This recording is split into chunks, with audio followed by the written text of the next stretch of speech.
হাদিস 380।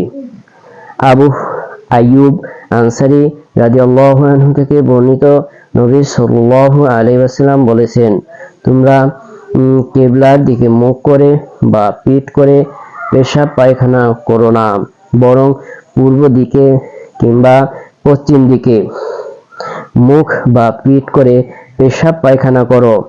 আবু আইয়ুব বলেন, আমরা সিরিয়ায় গেলাম এবং দেখলাম সেখানে কিছু পায়খানা কিবলামুখী করে তৈরি করা হয়েছে।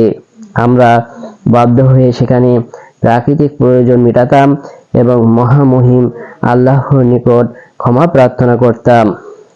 হাদিস 381। ইবনে ওমর রাদিয়াল্লাহু আনহু থেকে বর্ণিত, তাকে জিজ্ঞেস করা হলো, একজন লোক উমরার উদ্দেশ্যে কাবা গৃহ প্রদক্ষিণ করল, কিন্তু সাফা ও মারওয়ার মধ্যে দৌড়ালো না, সে কি স্ত্রী সঙ্গম করতে পারবে? তিনি বললেন, নবী সাল্লাল্লাহু আলাইহি ওয়াসাল্লাম মদিনা হতে মক্কায় এসে কাবা গৃহ 7 বার প্রদক্ষিণ করলেন এবং মাকামে ইব্রাহিমের পিছনে 2 রাকাত নামাজ পড়লেন, অথবা সাফা ও মারওয়ার মাঝখানে দৌড়ালেন। আর তোমাদের জন্য রাসূলুল্লাহ সাল্লাল্লাহু আলাইহি ওয়াসাল্লাম এর মধ্যে রয়েছে উত্তম আদর্শ। রাবী বলেন, আমরা জাবির ইবনে আব্দুল্লাহকে বিষয়ে জিজ্ঞেস করলাম, তিনি বললেন, সাফা ও মারওয়ার মাঝখানে দৌড়াবার পূর্বে স্ত্রী সহবাস করবে না। হাদিস 382। ইবনে ওমর রাদিয়াল্লাহু আনহু থেকে বর্ণিত, একজন লোক এসে তাকে বলল, রাসূলুল্লাহ সাল্লাল্লাহু আলাইহি ওয়াসাল্লাম কাবা গৃহের মধ্যে প্রবেশ করেছেন।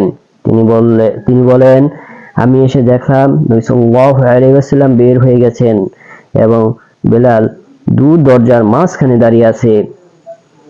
আমি বেলালকে জিজ্ঞেস করলাম, নবী সাল্লাল্লাহু আলাইহি ওয়াসাল্লাম কি কাবা গৃহে নামাজ পড়ছেন?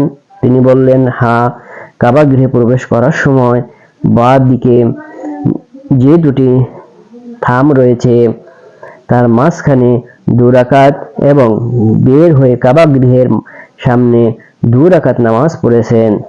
হাদিস 383। ইবনে আব্বাস রাদিয়াল্লাহু আনহু থেকে বর্ণিত, তিনি বলেন, নবী সাল্লাল্লাহু আলাইহি ওয়াসাল্লাম কাবা গৃহে প্রবেশ করে তার প্রত্যেক কোণে দোয়া করলেন এবং বাইরে না আসা পর্যন্ত নামাজ পড়লেন না।